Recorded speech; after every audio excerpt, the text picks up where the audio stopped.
What's up, gamers? It's your boy, JKon. Welcome to another video. Today, I wanted to talk about the AfreecaTV Valorant League event that just concluded, with Sentinels taking home the trophy. For those who don't know what the AfreecaTV Valorant League, or AVL, is, it was a third-party event held in South Korea that brought on many international rosters to compete against one another. The teams that participated in this tournament were Sentinels, PaperX, Full Sense, and DRX in Group A, Fancy United Esports, Team Liquid, T1, and Edward Gaming in Group B. Group A opened up with a 3-map and double overtime banger of Sentinels versus PaperX, where PaperX had their 2024 roster play on Breeze, but would have Jing sub in for Monyet on Sunset and for Mindfreak on Haven, where we would be blessed with another amazing performance from the self-proclaimed cheerleader. Jing would go on to drop 22, 12, and 3 with 295 ACS on Raze on Sunset, and 24, 19, and 3 with 218 ACS on Reyna on Haven. Unfortunately, his efforts were not enough to get his team over the line, as they lost the series 2-1 despite Jing pulling off an incredible 1v4 to bring Haven to overtime. Sentinels would have Zellsis in the starting roster over Pancada at this event, and I can't say his inclusion was a mistake. It's quite crazy to think that he would have been willing to sit on the bench like I initially thought, because after this event, I think he has secured a spot on the starting roster and you cannot change this 5. Zellsis just brings so much to the table when it comes down to comms and vibes, and he's a very talented player, so we'll likely see a bench Pancada this year. With Zellsis' inclusion to the starting 5, we got to see Tens continue his flex role on Omen and KO. Tens played decently in his new role and definitely took a lot of aggressive moves with Omen that I liked, but he still needs some time to refine as he looked a bit shaky. Saucy would show incredible form in the series, although he did struggle on Sunset. He put up huge numbers, going 28 and 6 with 256 ACS on Breeze and 23, 15, and 6 with 202 ACS on Haven. I think Saucy on Sova is just a great match, and he always performs well on the Russian agent. And last but not least, I want to shout out JKon for this matchup, as he is the future. He's a fearless entry and is more than willing to throw himself in there to create space for his team, and that's what you want from a duelist. His aim is also in top form right now, and he carried his team over the line on Haven, dropping 30, 22, and 7 with 329 ACS. He also had this bullshit jumping Vandal kill on Jing to take Haven to double overtime.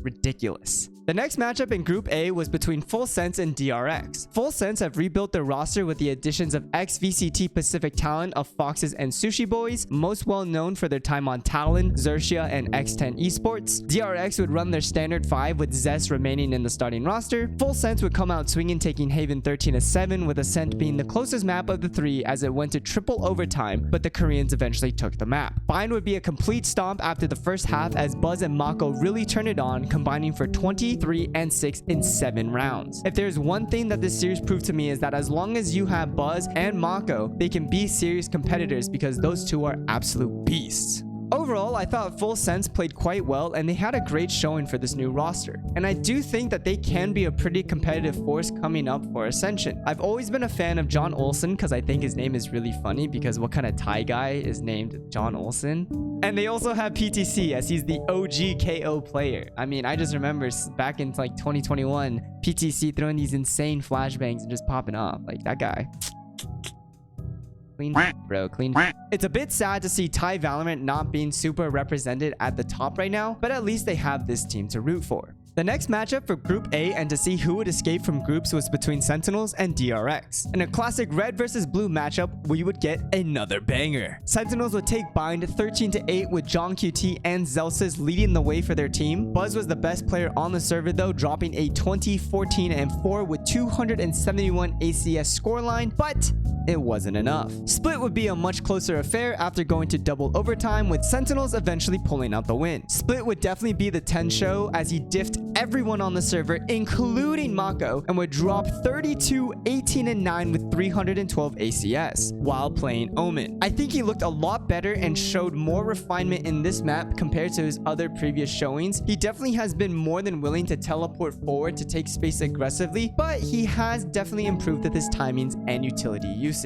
Despite JKon having a terrible series, DRX were just outplayed by Sentinels. Moving on to the elimination match between PaperX and Full Sense would give us an incredible 34-round penta overtime banger on Haven, with Paper Rex pulling out the win. Paper Rex were playing with Monyet and Jing in the starting roster, with Forsaken taking a breather. This pushed Mindfreak to Killjoy, who did not have a great time on this map, while the rest of his team fragged quite evenly around him. John Olsen was putting in some work for his Thai squad, but despite the pendulum of momentum going back and forth, it did not end up in his team's favor at the end. Sunset had a lot less fanfare as Paper Rex absolutely dominated their attack half and went up 10-2 before closing out the map 13-6. Divide tagged out for Forsaken this time around, and all of Paper Rex played quite well. This would set up another matchup against DRX that the Paper Boys are all too familiar with. Unfortunately for the Korean side, they would meet the full force of the new Paper Rex as they would only take a combined 13 rounds across 2 maps, ending their Group RX reputation as they finally failed to get out of groups. What the number of rounds that they claimed does not tell you is that on Breeze, Paper Rex took an 11-1 first half, destroying DRX. Something went absolutely nuclear, going 41, 23, and 6 with 275 ACS in the series. Everyone on Paper Rex would end positive, with no one from DRX being able to say the same. Everyone on DRX sans buzz by 1 kill, got outfragged by everyone on Paper Rex. This was an absolute raffle stomp, and it was nice to see the new Paper Rex roster clicking together. One thing that I would say is that although Monyet is slowly getting integrated, you can see that he still isn't fully comfortable in the system yet, and I think that's just something that may never be found, as I think Jing was the system.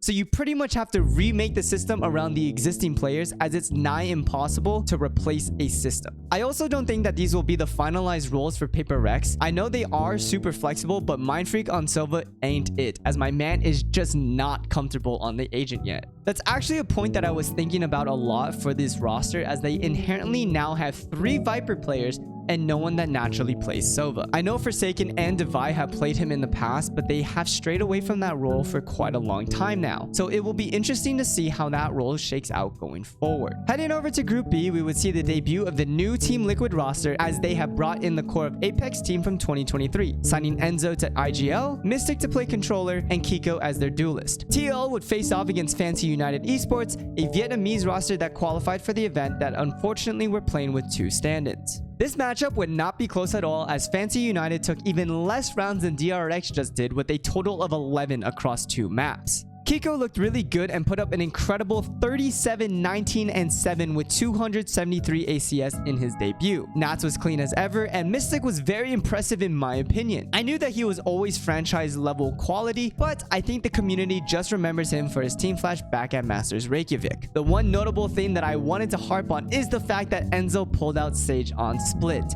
And my God, do I hate this pick. I just think Sage is so weak in the current meta, and her kit is just outpaced by others, that picking her over another agent is just no bueno in my eyes, and it's honestly griefing. Enzo did perform poorly, going 4, 11, and 12 with 82 ACS, truly the foundation in the game. Moving on to the next matchup, we have the debut of T1 Xcurate and Rossi, as they would take on the Chinese juggernauts of EDG. Honestly, they had a great debut. Rossi was really impressive, going 30, 25, and 13 with 185 ACS, including 7 double kills with really good comms. Xcurate also had a wonderful debut, going 40, 28, and 13 with 234 ACS, showing that he is him. He played Brim on the first map, but his chamber, especially on Lotus, was a masterpiece, going 21, 9, and 0 with 275 ACS. I honestly think Xcurate still has the opping chops, because my man can hit them shots.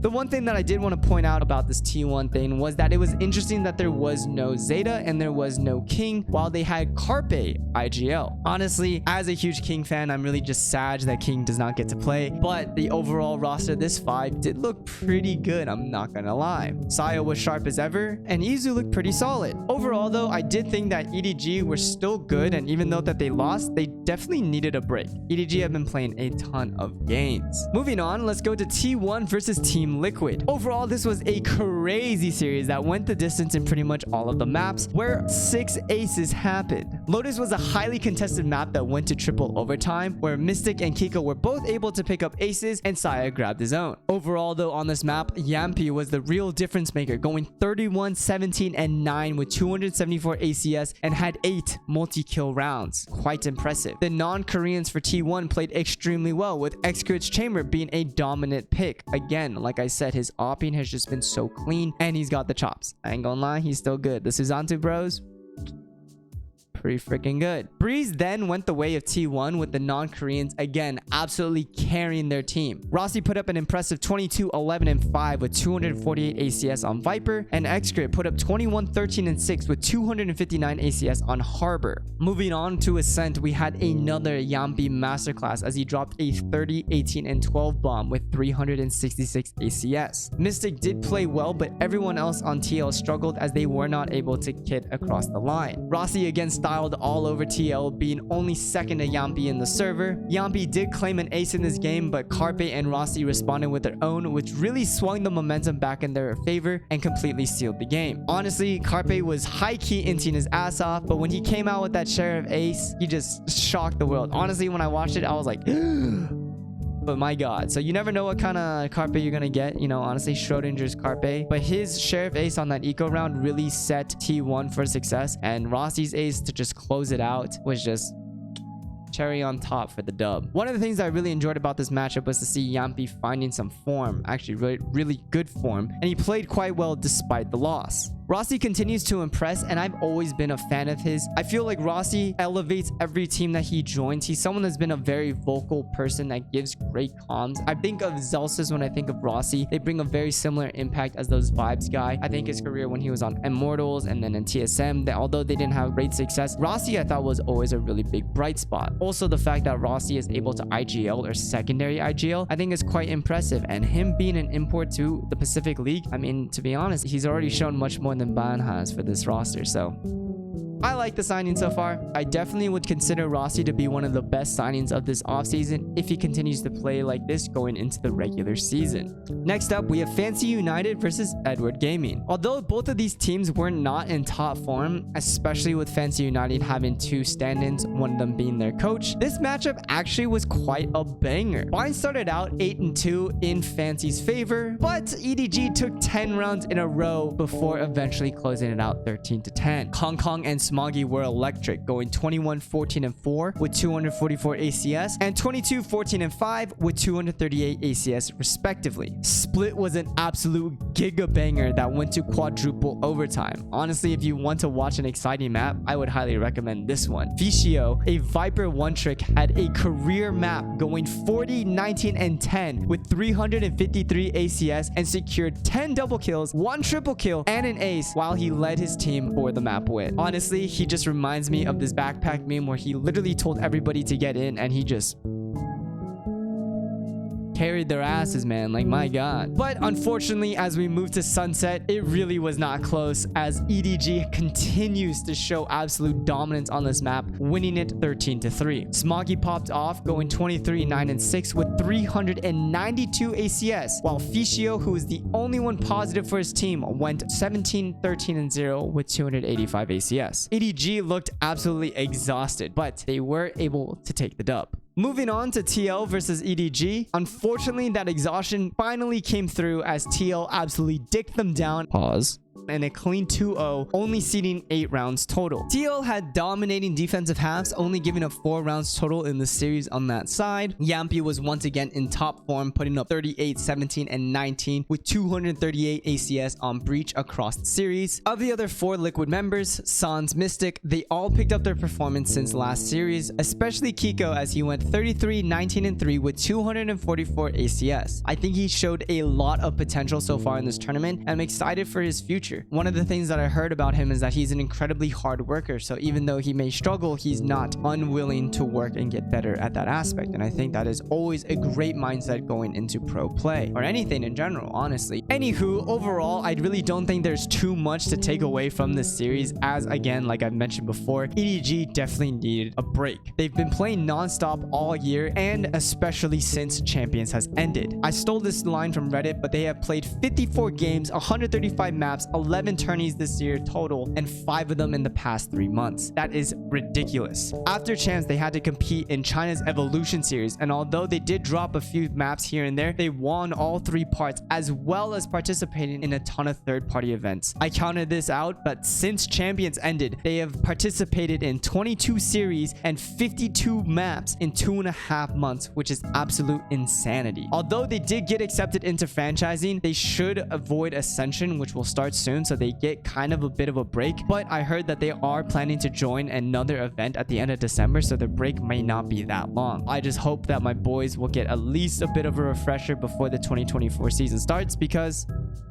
they are the kings of China for a reason, and I honestly think they have a great chance to go far in international competitions. Moving up, we finally reached the semifinals, where we have Sentinels taking on Team Liquid. And the one thing that I really wanted to talk about is that if there was a young North American player to build around, it is JKon, and Sentinels are wise to do it. And honestly, if they fuck up and they don't continue to build around JKon, I think they are messing up, because this kid is an absolute superstar and he is the future of North American talent. And this series was an absolute statement from him. He put up 63, 39, and 11 with 310 ACS with a first kill to first death ratio of 18-12. He led the way on split with 21, 13, and 7 and 275 ACS, as his team was able to take the map 13-8. Tens and Zellsis looked really good in tandem with one another, and the rest of Sentinels played quite well. As we move on to Haven, Nats absolutely stole the show as he tore Sen's defenses apart, going 15-4-1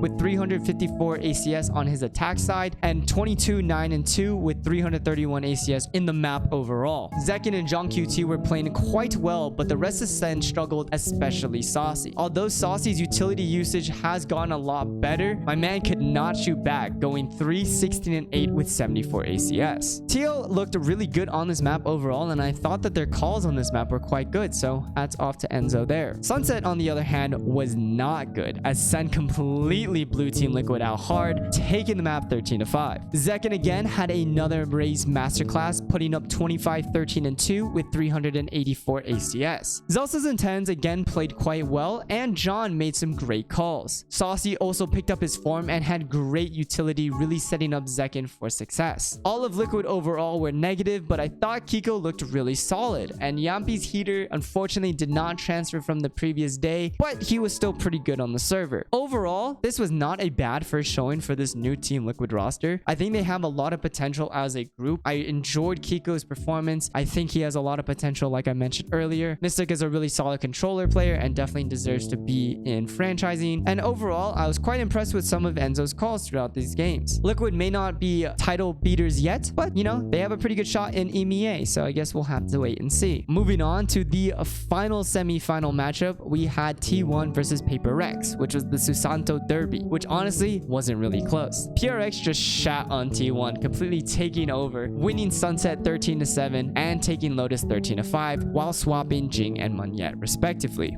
On Sunset, T1 opened up with 6 out of 7 rounds, but would then proceed to lose the next 13 out of 14. Both teams' raises were absolutely cooking, but Jing was still superior, going 21, 11, and 2 with 267 ACS. I didn't mention this earlier, but we got to see something on JKon again, and I honestly thought it was pretty good. It's funny the way he plays it, because even before he gets the spike down or after he gets the spike down, he just plays JKon like a duelist and swinging off of his dizzy consistently, and it's really funny. Honestly, all of these duelists that have been flexing over to other roles still have that duelist tendency inside of them. For example, we have Tens on Omen, we have the EG duo of Jogamo and Demon 1, and we have something on his JKon and Breach. Overall, I just think it's really funny as people who have natural tendencies continue to go through even if they switch different roles. It's a very interesting thing to talk about, like how you're trained, you know, like nature versus nurture and all that blah blah stuff. Anyways, once Paper Rex were really warmed up after those first 7 rounds and started hitting their shots, it was completely over for T1. If there is one thing that I can say about the duel between the Susanto brothers, it was that they did end the series with the same ACS of 169. So if that's not destiny, then I don't know what is. And last but not least, we move on to the grand finals between Sentinels and Paper Rex. And honestly, this was just a complete Sentinels masterclass, and it was not even close. I want to say that it was a John QT masterclass, especially because a lot of his calls and reads were just so on point. He has truly elevated this team to new heights, and he was honestly the best signing that they could have made. For example, there was a round on Breeze where Paper Rex were trying to drag Sen across the map and bait them, but but John stayed anchored on B site as Cypher and was hiding on site. Eventually, he revealed himself like a jack-in-the-box and he took out 2 of Paper Rex as they tried to plant the spike and time expired. Just knowing to stay in that position and not leave your anchor is just very well done. I think that's one of the few things that people do a lot, is that they are willing to over-rotate, but if you are a Sentinel or an anchor player, knowing when to stay in your spot, even sitting there for 40 seconds, is worth it.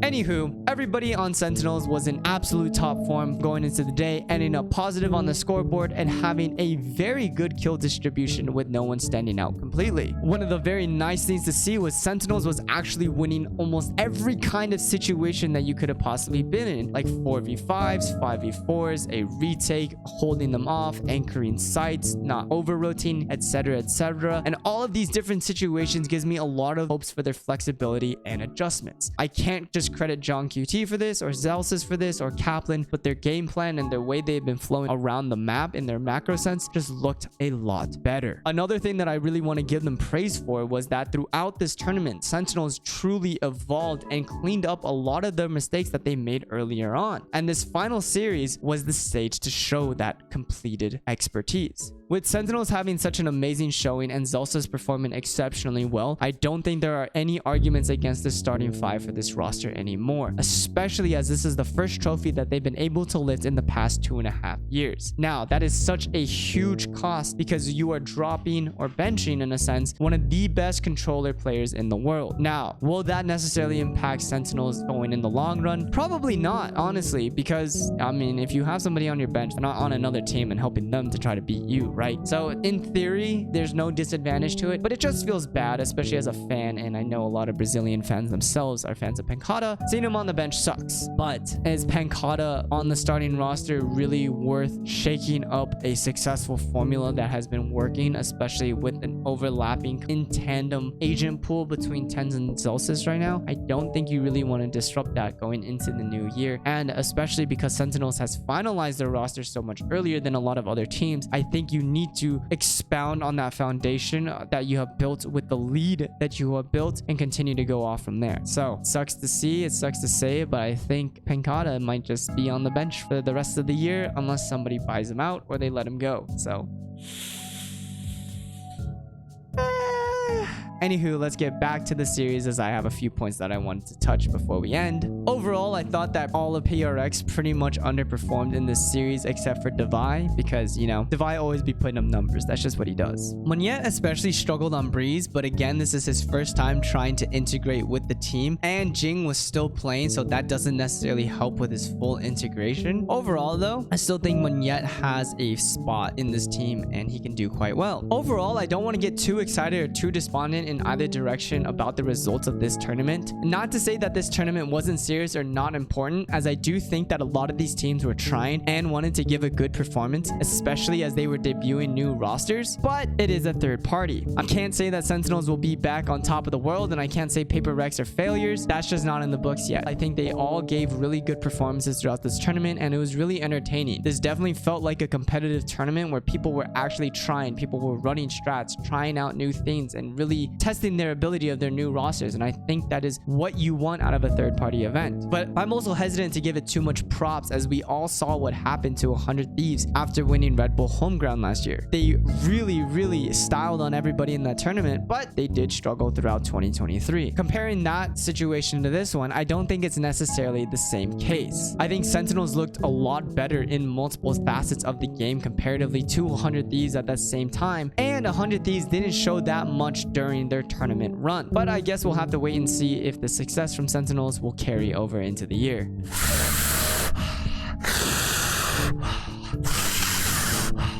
So the question is, are Sentinels back? And I would say, yeah, they are, in a certain sense. They definitely have a chance to be a real contender to make it to international tournaments if they continue on this trajectory and fully commit to the starting 5. They have a lot of promise as a group, and their communication with Zellsis in the starting roster just looked really good. I think John QT has been the biggest signing in the offseason, as you can immediately see his effect on the server with this team. Not only are they playing much more collected and in control, they seem to have better timings and a stronger working main system. This can also be in part because of Zellsis' inclusion, as he is the vibes guy and has incredible comms, but I think John QT has really brought the floor of this team up. He filled the role that they were missing last year, as they originally planned to bring in a Sentinel IGL, and not only is he an incredible talent within the game itself, he has a great read on the game and consistently makes great calls. I know it's quite upsetting to have somebody of Pancada's skill riding the bench and not playing, but in-game chemistry and communication carry much further than mechanics in a game that has so many variables in it. I won't say that they're going to be world beaters yet, but they do look really good, and I'm excited to continue to see what they do in this upcoming year. Tens continues to impress with his ability, although he still has bad tendencies and will get himself killed in dumb ways. I think his growth as a player can continue to grow to new heights. My friend Austin would love his playstyle in Omen because he too plays the octopus like a duelist. This can work in tandem with Zellsis' flexibility and agent pool, as they can cover both initiator and controller for their team, simplifying role issues that would have persisted if Pancada was still on the roster. Flexibility will always be the name of the game in my opinion, and as my hate boner for one trick persists, I'm happy to see flexibility come to the forefront with so many talented players. And that's the video. I hope you enjoyed. Let me know what you think about Sentinels and them claiming another trophy. Do you think they're back and can be the kings of Americas again? I would love to hear what you guys have to say. If you like this video, consider checking out this video right here where I waffle about all the VCT data points from 2023.